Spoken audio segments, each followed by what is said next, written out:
அதான் ஆட்சி மாற்றம்ன்ற 2021 நாங்கள் தான் ஆட்சிக்கு கண்டிப்பாக வருவோம்.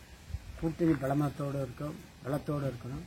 பல நல்ல திட்டங்களை இங்கே உள்ள பகுதிக்கு காவேரி குண்டாறு திட்டம், கூட்டு குடிநீர் திட்டம், காவேரி கூட்டு குடிநீர் திட்டம், இப்படி பல திட்டங்களை நம்ம பகுதிக்கு தமிழக முதல்வர் அறிவித்திருக்கிறார்.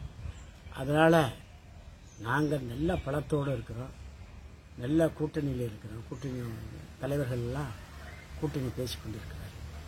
ஆகவே எங்களுடைய திட்டங்களை இதுவரைக்கும் முடித்த திட்டங்களை ஆரம்பிக்கிறதுக்கு எங்களுக்கு நேரம் இல்லை.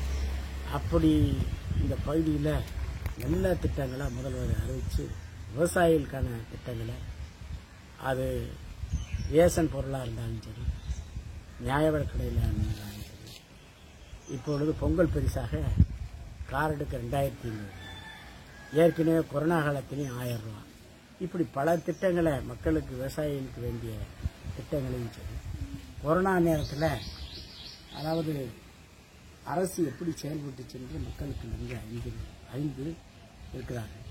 அதனால் நாங்கள் ரொம்ப சொல்ல வேண்டியதில்லை. அதனால் 2020 நாங்கள் தான் உறுதியாக ஆட்சிக்கு வருவோம் என்று அதில்